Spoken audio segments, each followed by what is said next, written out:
জিঅ' বেগ পৰ্যন্ত ওলাই গৈছে। জিঅ' বেগ চালে তাত চালে দেখা পাব গোটেই জিঅ' বেগ গোটেই যোৱা বছৰতো জিঅ' বেগ ওলোৱাই নাছিল। এতিয়া জিঅ' বেগ পৰ্যন্ত জিঅ' বেগ বিলাক গোটেই ওলাই গুচি গৈছে।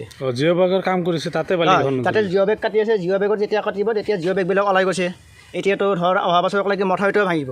ৰাইজৰ অসুবিধা, ৰাইজৰ আমি বাৰ কমপ্লেইন মাৰিছোঁ, কিন্তু কমপ্লেইন মৰাৰ পিছতো কোনো একো একশ্যন লোৱা দেখা নাই। এতিয়া 4-5জন মানুহে দিছে, কিন্তু সেইকেইজন মানুহ আমাৰ ইয়াৰ লোকেল মানুহ নহয়। লোকেল মানুহ হয় যে হৌহা পথাৰৰ হয়, কিন্তু হৌহাৰ মানুহকেইজনে আহি ইয়াত কাটি হৌহাত পাৰ্মিশ্যন দিছে, কথা নাই। যিটো সিহঁতে তাতে কাটিব কথা নাই, কিন্তু সিহঁতে আমাৰ ইয়াত কাটিব নোৱাৰে। এইখিনি আমাৰ লোকেশ্যনত পৰে।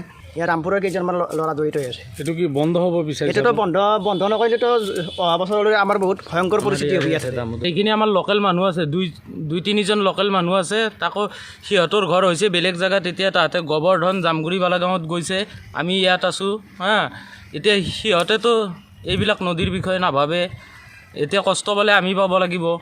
এতিয়া দামোদৰ কলিতা নামৰ মানুহ এজনে চহী দিছে এই ৰামপুৰৰ কেইটামান ল'ৰাক, আৰু এই উমা কলিতা নামৰ মানুহ এজনে চহী দিছে সিহঁতক কাটাৰ কাৰণে। গোটেই যে আমি যে গোটেই পাব্লিকবিলাক আছোঁ, গোটেই পাব্লিকবিলাককতো তাহাঁতে সোধা নাই হা, কোনো কথা নাই। আৰু আচ্ছা দিছে এইটো 50 মিটাৰ দূৰতো নহয়, মাটি কাটি আছে মথাউৰিৰ পৰা।